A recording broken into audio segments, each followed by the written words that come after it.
જય Hind. Only for study ચેનલમાં તમારા દરેક મિત્રોનું હાર્દિક સ્વાગત છે.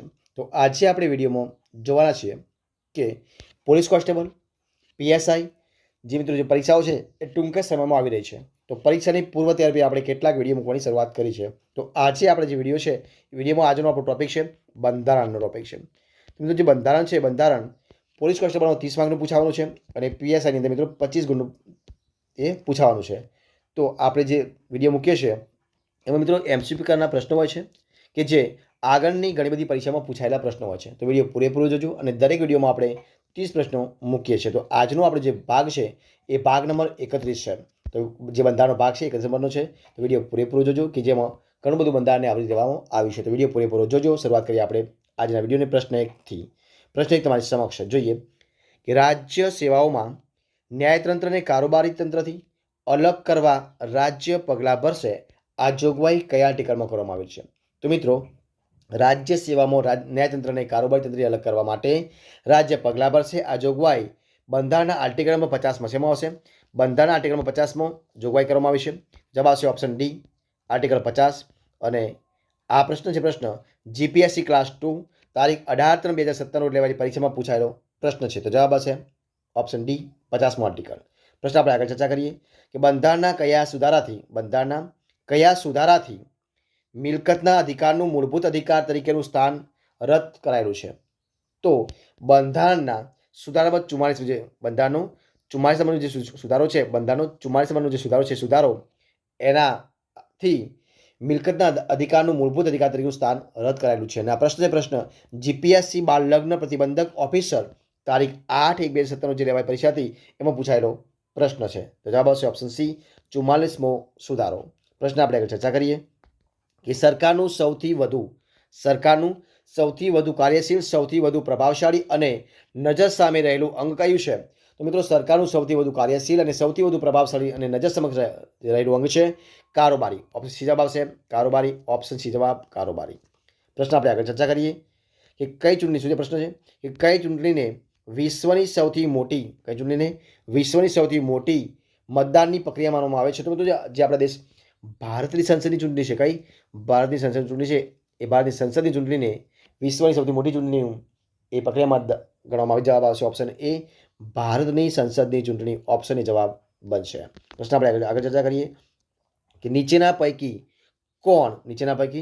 કોણ પોતાનું રાજીનામું ભારતના રાષ્ટ્રપતિને આપતા નથી? નીચેના પૈકી કોણ છે જે પોતાનું રાજીનામું ભારતના રાષ્ટ્રપતિને આપતા નથી? તો એ છે મિત્રો લોકસભાના જે અધ્યક્ષ છે એ લોકસભાના અધ્યક્ષ પોતાનું રાજીનામું ભારતના રાષ્ટ્રપતિને આપતા નથી. જવાબ આવશે ઓપ્શન ડી.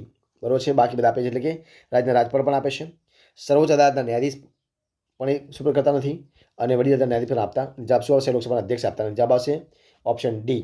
અને આ પ્રશ્ન જીપીએસસી સોશિયલ વેલફેર ઓફિસર તારીખ 1/1/2017 જે પરીક્ષા લેવાય તેમાં પૂછાયેલો પ્રશ્ન છે. પ્રશ્ન આપણે આગળ ચર્ચા કરીએ કયા બંધારણીય સુધારાથી ભારતના બંધારણમાં મૂળભૂત ફરજોનો સમાવેશ કરવામાં આવેલ છે? તો 42માં કયા? ઓપ્શન એ જવાબ 42માં બંધારણીય સુધારાથી ભારતના બંધારણમાં મૂળભૂત ફરજોનો સમાવેશ કરવામાં આવેલ છે. અને આ પ્રશ્ન જીપીએસસી ક્લાસ 1 તારીખ 15/1/2017 લેવાયેલી પરીક્ષામાં પૂછાયેલો પ્રશ્ન છે. જવાબ આવશે ઓપ્શન એ. પ્રશ્ન આપણે આગળ ચર્ચા કરીએ કે 6 વર્ષ શું છે પ્રશ્ન કે 6 વર્ષ સુધીની ઉંમરના બાળકો માટે સંભાળ, કાળજી અને શિક્ષણની જોગવાઈ રાજનીતિના માર્ગદર્શક સિદ્ધાંતોમાં અનુચ્છેદ 45માં દર્શાવેલ છે. અને તે જોગવાઈ કઈ તારીખથી અમલમાં આવેલ છે? તો મિત્રો આવેલ છે તારીખ 1/4/2010થી. ક્યારે? તારીખ 1/4/2010થી આવેલું છે. તો મિત્રો આ જે પ્રશ્ન છે પ્રશ્ન જીપીએસસી શેમાં? જીપીએસસી ક્લાસ 1 15/1/2017 લેવાયેલી પરીક્ષામાં પૂછાયેલો છે. બરોબર છે. તો જોઈએ પ્રશ્ન આપણે આગળ ચર્ચા કરીએ કે ભારત દેશના બંધારણીય વડા કોણ છે? ભારત દેશના જે બંધારણ છે તો બંધારણીય વડા કોણ છે? તો ભારત દેશના બંધારણીય વડા કોણ છે? તો એ છે મિત્રો ભારતના રાષ્ટ્રપતિ. ભારત દેશના બંધારણીય વડા છે ભારતના રાષ્ટ્રપતિ છે. જવાબ આવશે ઓપ્શન બી, ભારતના રાષ્ટ્રપતિ. અને આ પ્રશ્ન પીએસઆઈ જીકે તારીખ 4/3 અને 5/3 2017 જે પરીક્ષા લેવાય તેમાં પૂછાયેલો પ્રશ્ન છે. જવાબ આવશે ઓપ્શન બી, ભારતના રાષ્ટ્રપતિ. પ્રશ્ન આપણે આગળ ચર્ચા કરીએ કે ગુજરાતમાં પંચાયતી રાજનો અમલ ક્યારથી થયો? તો મિત્રો ગુજરાતની અંદર પંચાયતી રાજનો અમલ થયો તારીખ 1 એપ્રિલ 1963થી ક્યાં થયો તારીખ 1 એપ્રિલ 1963માં બરાબર છે ત્યારે થયો હતો 1 એપ્રિલ 1963ની અંદર જો એ પ્રશ્ન આગળ ઓપ્શન સી જવાબ આવશે પ્રશ્ન આપણે આગળ ચર્ચા કરીએ કે સત્યમેવ જયતે શું પ્રશ્ન છે કે સત્યમેવ જયતે શબ્દ કયા ગ્રંથમાંથી લેવામાં આવેલ છે તો સત્યમેવ જયતે શબ્દ છે એ મિત્રો શેમાં લેવામાં આવે છે તો એ લેવામાં આવે છે મુંડકો ઉપનિષદમાંથી મિત્રો લેવામાં આવે છે મુંડકો ઉપનિષદમાં શેમાંથી મુંડકો ઉપનિષદમાં લેવામાં આવે જવાબ આવશે ઓપ્શન સી મુંડકો ઉપનિષદ તો સત્યમેવ જયતે શબ્દ મુંડકો ઉપનિષદમાંથી લેવામાં આવેલું છે ઓપ્શન સી જવાબ અને આ પ્રશ્ન છે પ્રશ્ન જીપીએસસી ક્લાસ 2 તારીખ 16/4/2017 જે પરીક્ષા લેવાઈ હતી એમાં પૂછાયેલો પ્રશ્ન છે પ્રશ્ન આપણે આગળ ચર્ચા કરીએ શું છે કે ઈવીએમ કયું મિત્રો ઈવીએમનું પૂરું નામ શું છે તો મિત્રો ઈવીએમનું પૂરું નામ છે ઇલેક્ટ્રોનિક વોટિંગ મશીન શું છે ઇલેક્ટ્રોનિક વોટિંગ મશીન એ ઈવીએમનું પૂરું નામ છે ઓપ્શન એ જવાબ છે ઈવીએમનું પૂરું નામ છે ઇલેક્ટ્રોનિક વોટિંગ મશીન પ્રશ્ન આપણે આગળ જોઈએ કે ભારતના બંધારણમાં કયા હોદ્દાનો ઉલ્લેખ કરવામાં આવ્યો નથી તો કોણ નથી કરવામાં આવ્યો તો નાયબ મુખ્યમંત્રીનો ભારતના બંધારણમાં નાયબ મુખ્યમંત્રીનો ઉલ્લેખ કરવામાં આવેલો નથી તો જવાબ બનશે ઓપ્શન ડી નાયબ મુખ્યમંત્રી ઓપ્શન ડી જવાબ બાકી વિધાનસભાના અધ્યક્ષ રાજ્યપાલ અને મુખ્યમંત્રીનો ઉલ્લેખ કરવામાં આવેલો છે અને આ પ્રશ્ન બિન સચિવાલય ક્લાર્ક 2016માં જે પરીક્ષા લેવાય એમાં પૂછાયેલો પ્રશ્ન છે પ્રશ્ન આપણે આગળ ચર્ચા કરીએ કે કઈ સમિતિની ભલામણથી મતદાનની ઉંમર 18 વર્ષ કરવામાં આવી તો તારકુંડે સમિતિ કઈ મિત્રો આવશે તારકુંડે જે સમિતિ છે તારકુંડે સમિતિની ભલામણથી મતદાનની ઉંમર 21 વર્ષથી ઘટાડીને 18 વર્ષ કરવામાં આવી હતી અને આ પ્રશ્ન જીપીએસસી ક્લાસ 2 તારીખ 4/3/2017 જે પરીક્ષા લેવાઈ હતી એમાં પૂછાયેલો પ્રશ્ન છે તો જવાબ આવશે ઓપ્શન બી તારકુંડે સમિતિ પ્રશ્ન આપણે આગળ ચર્ચા કરીએ કે પીઆઈએલ એ શું છે પીઆઈએલ શું છે તો મિત્રો પીઆઈએલ છે પબ્લિક ઇન્ટરેસ્ટ લિટિગેશન શું છે પબ્લિક ઇન્ટરેસ્ટ લિટિગેશન જવાબ આવશે ઓપ્શન ડી બરોબર છે અને પ્રશ્ન જીપીએસસી પ્રિલિમ 2007માં પૂછાયેલો પ્રશ્ન છે જવાબ આવશે option D public interest litigation option D જવાબ પ્રશ્ન આપણે આગળ ચર્ચા કરીએ કે તાલુકા પંચાયતના વહીવટી વડાને ખાલી જગ્યા કહે છે તો તાલુકા પંચાયતના વહીવટી વડા મિત્રો કહેવાય છે તાલુકા વિકાસ અધિકારી શું કહેવાય તાલુકા વિકાસ અધિકારી જવાબ એને કહેવાય ટીડીઓ એટલે જવાબ આવશે ઓપ્શન એ જવાબ આવશે તાલુકા વિકાસ અધિકારી જે પ્રશ્ન આપણે આગળ ચર્ચા કરીએ કે જાહેર વ્યવસ્થા નીતિમત્તા અને સ્વાસ્થ્યને બાદ ન આવે તે રીતે ધાર્મિક સ્વતંત્રના અધિકારો ભારતના બંધારણના કયા અનુચ્છેદમાં છે તો જાહેર વ્યવસ્થા નીતિમત્તા અને સ્વાસ્થ્યને બાદ ન આવે તે રીતે ધાર્મિક સ્વતંત્રના અધિકારો ભારતના બંધારણના અનુચ્છેદ નંબર 25માં છે એમાં છે અનુચ્છેદ નંબર 25માં છે જવાબ આવશે ઓપ્શન ડી અનુચ્છેદ 25 અને આ પ્રશ્ન છે પ્રશ્ન જીપીએસસી ક્લાસ 1 તારીખ 28/1/2017 લેવાયેલી પરીક્ષામાં પૂછાયેલો પ્રશ્ન છે જે પ્રશ્ન આપણે આગળનો કે માનવ હકોનું ઘોષણાપત્ર કોણે ઘોષિત કર્યું હતું માનવ હકોનું ઘોષણાપત્ર કોણે ઘોષિત કર્યું હતું તો મિત્રો માનવ હકોનું ઘોષણાપત્ર ઘોષિત કર્યું હતું સંયુક્ત રાષ્ટ્રોએ ઓપ્શન એ જવાબ આવશે સંયુક્ત રાષ્ટ્રોએ ઓપ્શન એ જવાબ સંયુક્ત રાષ્ટ્રોએ ઓપ્શન એ જવાબ પ્રશ્ન આપણે આગળ ચર્ચા કરીએ એટર્ની જનરલ ભારતની કઈ અદાલતમાં ફરજ બજાવી શકે એટર્ની જનરલ ભારતની કઈ અદાલતમાં ફરજ બજાવી શકે તો ભારત પ્રદેશની તમામ અદાલતોમાં જે એટર્ની જનરલ છે એટર્ની જનરલ ભારત દેશની તમામ અદાલતોમાં પોતાની ફરજ બજાવી શકે છે અને આ પ્રશ્ન જીપીએસસી ક્લાસ 1 તારીખ 15/1/2017 લેવાયેલી પરીક્ષામાં પૂછાયેલો પ્રશ્ન છે પ્રશ્ન આપણે આગળ ચર્ચા કરીએ કે ભારતના સર્વોચ્ચ ન્યાયાલયના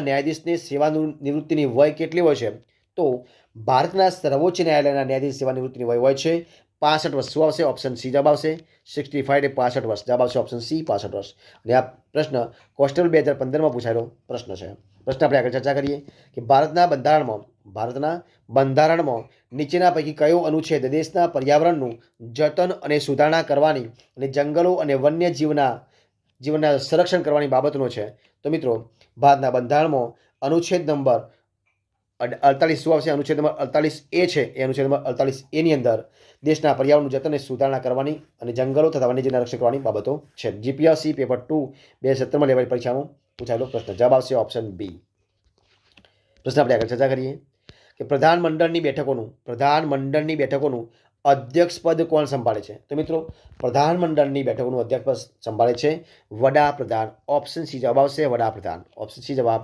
વડાપ્રધાન પ્રશ્ન આપણે આગળ ચર્ચા કરીએ કે કેન્દ્રીય સૂચના આયોગની રચના કરવામાં આવેલી હતી. શું કે કેન્દ્રીય સૂચના આયોગની રચના ક્યારે કરવામાં આવી હતી?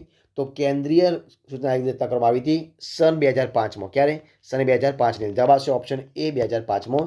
અને આ પ્રશ્ન છે પ્રશ્ન જીપીએસસી આસિસ્ટન્ટ ઇજનેર સિવિલમાં તારીખ 26/3/2017 લેવાયેલી પરીક્ષામાં પૂછાયેલો પ્રશ્ન છે. જવાબ આવશે ઓપ્શન એ 2005માં. પ્રશ્ન આપણે આગળ ચર્ચા કરીએ કે ભારત માટે બંધારણીય રચનાનો વિચાર નીચેનામાંથી કોણે સૌપ્રથમ કર્યો હતો? તો ભારત માટે બંધારણીય રચનાનો વિચાર સૌપ્રથમ મિત્રો રજૂ કર્યો હોય તો એ કરતો સ્વરાજ પક્ષ દ્વારા. ક્યારે કરતો? સ્વરાજ પક્ષ દ્વારા. અને ઈસવીસન 1934માં. ક્યારે કરતો? સ્વરાજ પક્ષ દ્વારા ઈસવીસન 1934માં કરવામાં આવ્યો હતો. જવાબ આવશે ઓપ્શન એ સ્વરાજ પક્ષ દ્વારા 1934. ઓપ્શન એ જવાબ બનશે. પ્રશ્ન આપણે આગળ ચર્ચા કરીએ કે જ્યારે સંસદના બંને ગૃહો વચ્ચે કોઈ ખરડો પસાર કરવાની બાબતમાં મતભેદ થાય તો કોણ સંસદના બંને ગૃહોની સંયુક્ત બેઠક બોલાવી શકે છે? તો મિત્રો રાષ્ટ્રપતિ. જવાબ આવશે કોણ હશે? રાષ્ટ્રપતિ. ઓપ્શન એ જવાબ આવશે રાષ્ટ્રપતિ. ઓપ્શન એ જવાબ બનશે. શું છે? ઓપ્શન એ જવાબ બનશે રાષ્ટ્રપતિ. ઓપ્શન એ જવાબ રાષ્ટ્રપતિ. પ્રશ્ન આપણે આગળ ચર્ચા કરીએ કે ભારતના પ્રથમ મહિલા રાષ્ટ્રપતિ કોણ હતા? તો ભારતના પ્રથમ મહિલા રાષ્ટ્રપતિ હતા પ્રતિભા દેવીસિંહ પાટીલ. ઓપ્શન બી જવાબ આવશે પ્રતિભા દેવીસિંહ પાટીલ. ઓપ્શન એ બી જવાબ પ્રતિભા દેવીસિંહ પાટીલ ભારતના પ્રથમ મહિલા રાષ્ટ્રપતિ હતા. અને આ પ્રશ્ન GPSC social welfare officer class 2 તારીખ 25/2017માં લેવાયેલી પરીક્ષામાં પૂછાયેલો પ્રશ્ન હતો. પ્રશ્ન આપણે આગળ ચર્ચા કરીએ. પ્રશ્ન છે કે સમાન કામ માટે સમાન વેતન ભારતના સંવિધાનમાં પ્રસ્થાપિત એ રાજનીતિનો માર્ગદર્શક સિદ્ધાંત છે. એ શું છે મિત્રો? તો એ રાજનીતિનો માર્ગદર્શક સિદ્ધાંત છે. અને ઓપ્શન ડી જવાબ આવશે રાજનીતિનો માર્ગદર્શક સિદ્ધાંત છે. ઓપ્શન ડી જવાબ બનશે. અને આ પ્રશ્ન છે પ્રશ્ન જીપીએસસી ક્લાસ 1 તારીખ 15/1/2017માં પૂછાયેલો પ્રશ્ન છે. જો એ પ્રશ્ન આપણે આગળ ચર્ચા કરીએ કે ભારતના બંધારણના કયા અનુચ્છેદ અન્વયે સરકારી અધિકારી કર્મચારીઓને નોકરી બાબતમાં રક્ષણ અપાયેલું છે? તો ભારતના બંધારણના અનુચ્છેદ નંબર 311 શું આવશે? અનુચ્છેદ નંબર 311ની અંદર સરકારી અધિકારી કર્મચારી નોકરી બાબતમાં રક્ષણ અપાયેલું. જવાબ આવશે ઓપ્શન બી અનુચ્છેદ 311. ઓપ્શન બી જવાબ બનશે. અને બિન સચિવાલય ક્લાર્ક તારીખ 21/12/2014 જે પરીક્ષા લેવાય તેમાં પૂછાયેલો પ્રશ્ન છે. પ્રશ્ન આપણે આગળ ચર્ચા કરીએ કે એમએક્સ ક્યુરી કોણ મિત્રો? એમિક્સ ક્યુરીનો અર્થ શું થાય છે? તો એમિક્સ ક્યુરીનો અર્થ થાય છે કોર્ટનો મિત્ર. શું મિત્રો? કોર્ટનો મિત્ર. જવાબ આવશે ઓપ્શન સી કોર્ટનો મિત્ર. ઓપ્શન સી જવાબ બનશે. અને આ પ્રશ્ન GPSC social welfare officer class 2 તારીખ 25/2/2017માં લેવાયેલી પરીક્ષામાં પૂછાયેલો પ્રશ્ન છે. પ્રશ્ન આપણે આગળ ચર્ચા કરીએ કે નીચેનામાંથી કયા રાજ્યમાં એક સમયે મંત્રીમંડળમાં 93 મંત્રીઓ હતા? તો જવાબ આવશે ઓપ્શન સી ઉત્તર પ્રદેશ. જવાબ આવશે ઓપ્શન સી જવાબ ઉત્તર પ્રદેશ. અને આ પ્રશ્ન જીપીએસસી મેન્સ પેપર 1ની અંદર 2016માં લેવાયેલો પ્રશ્ન છે. પ્રશ્ન આપણે આગળ ચર્ચા કરીએ. અને વિડીયો છેલ્લો પ્રશ્ન જોઈએ કે બંધારણની રીતે સગીર શું દર્શાવે છે? તો મિત્રો બંધારણની રીતે સગીર દર્શાવે છે 18 વર્ષની નીચેની ઉંમર. શું આવશે? ઓપ્શન સી જવાબ આવશે 18 વર્ષની નીચેની ઉંમર જેને સગીર કહેવાય છે. તો જવાબ આવશે ઓપ્શન સી. અને આ પ્રશ્ન બિન સચિવાલય ક્લાર્ક 2016માં પૂછાયેલી પરીક્ષામાં 2016માં જે પરીક્ષા લેવાય એમાં પૂછાયેલો પ્રશ્ન છે. જવાબ આવશે ઓપ્શન સી 18 વર્ષની નીચેની ઉંમર. તો મિત્રો આ પ્રમાણે મિત્રો આપણે 30 પ્રશ્નનો જે વિડીયો આપણે બનાવી છે એ વિડીયો અહીંયા આપણે સંપૂર્ણપણે પૂરું કરીએ છીએ. જો તમે મારો વિડીયો પસંદ આવ્યો હોય, ગમે હોય, યુઝફુલ લાગ્યો હોય તો એને લાઇક કરો, કોમેન્ટ કરો, તમારા મિત્રોને વિડીયો શેર કરો. અને છેલ્લે ચેનલમાં નવા હોય ચેનલ સબસ્ક્રાઈબ ન કરી હોય તો only for study channel subscribe કરવા માટે વિનંતી છે. મારા વિડીયોને પહેલાંથી છેલ્લે સુધી જોવા માટે તમારા દરેક મિત્રોનો હું દિલથી ખૂબ ખૂબ આભાર માનું છું. ફરી મળીશું આપણે એક નવા વિડીયો સાથે, નવા ટોપિક સાથે. ત્યાં સુધી બની રહો. જય હિન્દ, જય ભારત, જય ગરવી Gujarat. All the best of luck.